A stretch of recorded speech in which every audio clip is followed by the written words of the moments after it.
23 April 2026. शांतीचं cart चालू आहे. हे नाटक पाहिलं, मराठी नाटक. चाल ठीक आहे, म्हणजे काय तसं हे नाही.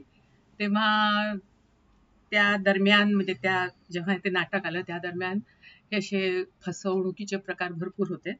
म्हणून तो बॅकग्राऊंड म्हणजे घरात एखादी व्यक्ती वेगळ्या नावाने घुसून ओळखीची आहे वगैरे असं करून सगळे दागिने वगैरे लंपास करून जात होती. तर त्याच्यावर भाष्य केलेले. एक कुटुंब असतं, नवरा बायको आणि मुलगा लक्ष्मीकांत बेर्डे आणि हा आपला त्याचे वडील सुधीर आहे. आणि त्याचं एका मुलीवर प्रेम असतं. पण आई भयानक कजाग असते. त्या आईच्या समोर कोणाचं चालत नसते. वडील तर ततपप करत असतात. त्याच्यामुळे घरात हा विषय काढायचा कसा, सांगायचा कसा, आणि ती मुलगी सारखं आपलं म्हणत तू घरी विचारलं का असं चाललं असतं. तर अशातच आणि त्याचे काका पण असतात, एक घरात राहत असतात. ते काका ठार बहिरे असतात. म्हणजे ठार बहिरे म्हणजे खूप कमी ऐकू येत असते. एका कानाने अजिबातच नाही, थोडंफार दुसऱ्या कानाने ऐकू येत असतं. अशातच म्हणजे वडील म्हणतात, आता मी वैतागलो म्हणे, काहीतरी मला तू याच्यावर सोल्युशन सांग.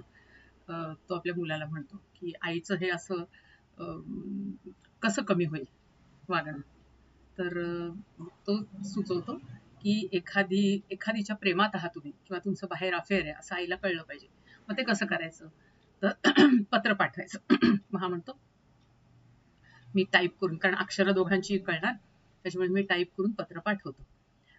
येते पत्र आणि नाव काय ठेवायचं, म्हणजे ती जी आहे जिच्या प्रेमात. मग खूप विचार करून माया साने ठरवतात. मग ते माया सानेच्या नावाने पत्र येते. तर आई उघडून वाचते. आई म्हणते काही यांचं प्रायव्हेट बिवेट नाहीये, उघड वाच. तर तीच वाच. तो म्हणतो तूच वाच. ती म्हणते अच्छा माया साने काय, बरं बघतेच मी आता. आणि आल्याला विचारते कोण माया साने काय वगैरे. म्हणजे हा जरा असं त्यांनी शिकवलं असतं की कसं बेफिकिरीने वागायचं वगैरे.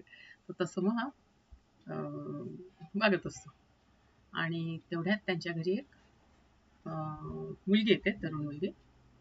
ती म्हणते की मला काकांनी पाठवले, मी काकांच्या बरोबर ते, आणि काका सकाळ संध्याकाळ युथ क्लब हे ते त्यांनी आपलं हे रुटीन ठरवलेलं असतं, काय काय एंगेज असतात ते स्वतः. तर ते म्हणे मी युथ क्लबमधून आलेली आहे, काकांनी मला म्हटलं की तू आमच्या घरी स्टडी कराय, म्हणजे मी मानसोपचार शास्त्रज्ञ आहे आणि मी त्याच्यावर माझं काम चालू आहे. तर आमचे काका म्हणाले की तू जा आमच्या घरी, तुला भरपूर मटेरियल मिळेल म्हणून मी आता इथे तुमच्याकडे 8-10 दिवस राहणार आहे. झालं, आता काय करायचं. मग ते विचारतात तुझं नाव काय, तर माया सने. अरे बापरे, मग आता काय करायचं. आता ही माया सने म्हटल्यावर आई तर अशी, म्हणजे हिला ठेवूनच घेणार नाही. म्हणतात तुम्ही माया सने नाव नका ठेवू, तुम्ही तुमचं नाव बदला. मग तो त्याच्या प्रेयसीचं नाव तिला ठेवायला लावतो, दया म्हणून. आता आईला ती खूपच आवडते. सून म्हणजे कोण आहे, तर मग असं हा सांगतो की माझी प्रेयसी आहे. मी मुद्दामून हिला आणलंय आपलं घर दाखवायला की तुझ्या हाताखाली तुला आवडते नाही आवडत असं तुझ्या पसंतीने वगैरे. तर म्हणजे तिला ती फारच आवडते. लगेच ती आपले सगळे दागिने तिला घालायला देते, अमुक खूप. आणि नेमकं या दोघांच्या वाचनात पेपरमध्ये येतं की माया साने नावाची एक मुलगी, तरुण मुलगी लोकांच्या घरात शिरते आणि त्यांना आपल्या विश्वासात घेऊन त्यांचे म्हणजे मग सगळे दागिने वगैरे घेऊन पसार होते. ते म्हणतात झालं, आता काय करायचं. मग हे आईला खूप समजवायचा प्रयत्न करत राहतात की आई तू तिच्यावर फार विश्वास ठेवू नको, तिचे दागिने काढून घे, कशाला दिले असते. पण ती काही ऐकायच्या मनस्थितीत नसते. आणि मग अशातच ह्या चक्करमध्ये हा 2-3 दिवस आपल्या प्रेयसीला, खऱ्या प्रेयसीला दयाला काही फोन करू शकत नाही किंवा भेटू शकत नाही. तर तीच घरी येते. ती म्हणते काय तू अजून बोललास का नाही, हे माझं शेवटचं आहे, नाही तर आपलं नातं संपलं वगैरे असं, म्हणजे ती धमकी वजा हे करत बोलायला लागते. तर तेवढ्यात आई येते.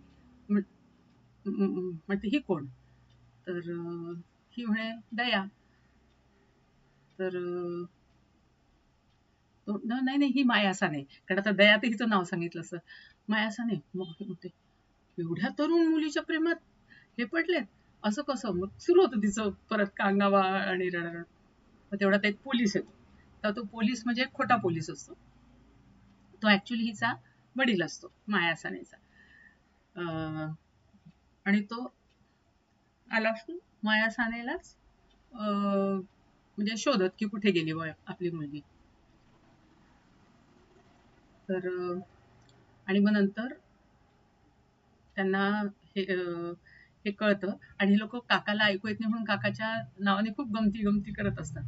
पण मग नंतर हे रिव्हील होते की काकांना 1 वर्ष झालंय त्यांचं युथ क्लब मध्ये ऑपरेशनही झालंय आणि त्यांना 1 वर्षापासून व्यवस्थित ऐकू येते. त्याच्यामुळे त्यांच्या सगळ्या गोष्टी यांना कळलेल्या असतात. मग सगळे सॉरी सॉरी सॉरी सॉरी काका, आता आम्ही असं नाही म्हणणार. आणि मग काका म्हणाले, तुम्ही एकमेकांवर शक करताय, हे करताय, ती मुलगी आपल्या घरी कधीच शिरलेली आहे आणि ती त्या खोलीत आहे, मी तिला बंद करून ठेवलेलं आहे. आणि मग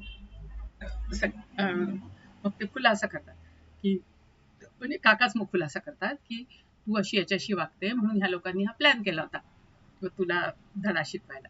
आणि हे याच्यावर प्रेम आहे याचं त्या मुलीवर. आणि ही दया खरंच माझ्या युथ क्लब मधनं आली आहे इथे, तिला काम करायचं होतं म्हणून मीच तिला सजेस्ट केलं होतं. ती काही चोरबीर नाहीये. आणि ह्या व्यंकटेश म्हणजे त्या लक्ष्मीकांत बेर्डेच्या वडिलांचं काही कुठे अफेअर नाही. मग ती शांत होते. आणि म्हणजे शांतेचं कार्टन, तिचं नाव असतं शांता, म्हणजे ती त्याच्या जी बाई असते. तर आणि हा चालू दाखवलाय म्हणजे लक्ष्मीकांत बेर्डे. तर तर असं ते शांतीचं कार्ट चालू आहे. पण ते म्हणजे असं सगळं मजा मजा कॉमेडी करून सगळं सॉल्व्ह होतात सगळ्या गोष्टी. तर ओव्हरऑल ठीक आहे. अगदी काही खूप खास आवर्जून बघावं असं नाही, बट ओके.